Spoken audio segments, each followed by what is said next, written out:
আসসালামু আলাইকুম, কেমন আছেন সবাই? তন্দ্রাবিলাস ব্লগে আপনাদের জানাই স্বাগতম। আজ বুধবার, সকালে এখন 7টার মতন বাজে। তো আজকে আমি চটজলদি উঠে গেছি।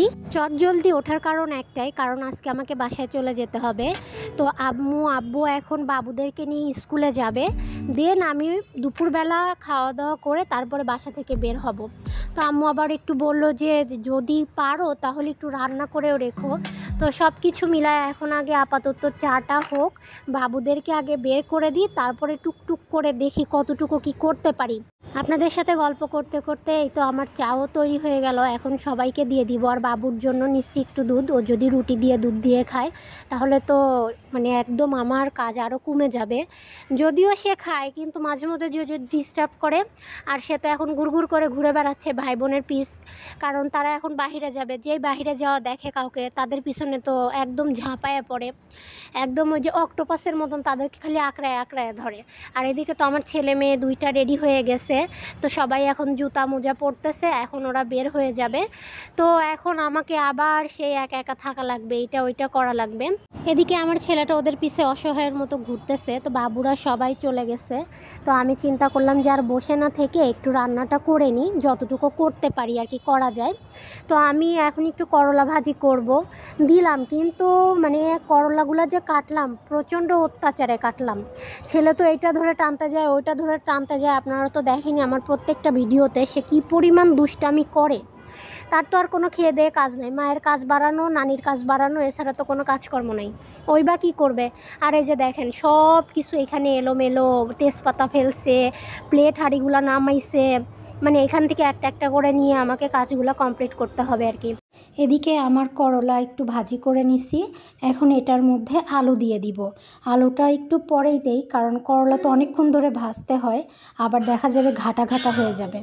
এদিকে আবার একটা প্রবলেম হয়েছে, এই কড়াইতে বারবার লেগে যাচ্ছে। তো ঠিকঠাক মতন আবার দেখা যাচ্ছে যে বারবার উল্টায় দেওয়া লাগতেছে, পুড়তেওছে না ঠিকঠাক মতো।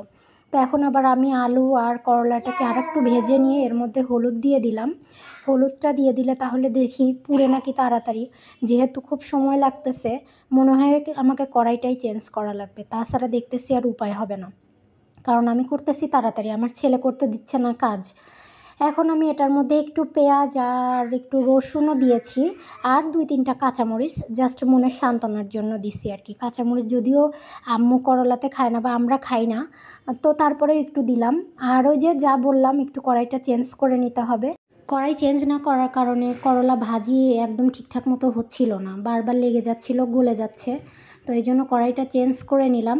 তো এখন ভালোই হয়ে গেল। আর এদিকে তো দেখছেন কি কাণ্ড, সব কিছু সে নামাইছে, এবং তার গলায় কিন্তু তসবি গলায় দিয়ে সে অন্যায় করতেছে। আমারও প্রায় শেষের দিকে হয়ে গেলে এগুলাই ঠিকঠাক করে গুছায় রাখতে হবে। তো আমার ভাজিটা হয়ে গেছে। এই কড়াইটা চেঞ্জ করার কারণে তাড়াতাড়ি একটু পুড়লো, না হলে তো একদম গলে যাচ্ছিল। তো আমার ফার্স্টে একটু বুঝতে আর কি প্রবলেম হয়েছে। আর এইখান থেকে গিয়ে ওইখানে বসতেছে, ওইখান থেকে গিয়ে ওইখানে বসতেছে। কি করব বলেন, ওকে এইভাবে রেখেই তো কাজকর্মগুলো করতে হয়। এদিকে বেজে গেছে 2টার মতন, আব্বু আম্মু সবাই চলে আসছে বাসায়। তো আমি চিন্তা করলাম যে আমি আর এখন যাব না, আমি গেলে বিকালের ওই দিকে যাব। তো আমি গোসল টোসল করে চলে আসছি ছাদে। এসে দেখি যে অনেক সুন্দর ফুল ফুটে আছে। ওইটা তো আপনারা এর আগেও ভিডিওতে দেখছেন, তবে গাছের থেকে ফুল অনেক ঝরে গেছে। আর এটা তো লজ্জাবতী গাছ। লজ্জাবতী গাছের তো অনেক গুণ, এর আগে আপনাদেরকে একটা ভিডিও দিয়েছিলাম, হয়তো আপনারা দেখছেন। আর এদিকে আমি অনেক দিন পর ছাদে আসছি, তো বেশ কয়েকজন মানুষের সাথে দেখা হলো। তো গল্প টল্প করতেছি, একটু ভিডিও করতেছি, কারণ ফুলগুলা দেখে ছবি তোলা বা ভিডিও না করলে আসলে পরিপূর্ণতা পাবে না। এত সুন্দর ফুল ধরে আছে। তারপরে তো শীতের জন্য অনেকটা কুঁকড়ে গেছে গাছপালা তেমন একটা হচ্ছে না, মরমর অবস্থা।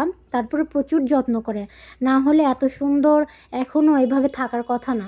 তারপরেও তো বিভিন্ন লোকজন আসে ছাদে, তো ছিঁড়াটেরা আছে, কেউ মনে হয় ছিঁড়ে না, ছিঁড়লে তো এত সুন্দর ফুল হওয়ার কথা না, অনেক যত্নেই রাখে। বেশিক্ষণ থাকতে চাইলাম না, তাড়াতাড়ি চলে যেতে চাইলাম। তো বেশ কয়েকজন পরিচিত মানুষের সাথে দেখা হয়ে গেছে, তো তাদের সাথে এখন একটু গল্প করব। ছাদ থেকে গিয়ে আবার বাসায় যাবার জন্য প্রস্তুতি নিতে হবে। তো চলেন আজকের ভিডিওটা এখানেই শেষ করছি। সবাই ভালো থাকবেন, সুস্থ থাকবেন, সাবধানে থাকবেন। কে কোথা থেকে দেখছেন আমাকে অবশ্যই জানাবেন। আমার ভিডিও ভালো লাগলে একটা লাইক, কমেন্ট, শেয়ার করে দিবেন। আমার চ্যানেলটাকে অবশ্যই সাবস্ক্রাইব করবেন। ইনশাল্লাহ দেখা হবে পরের একটা ব্লগে।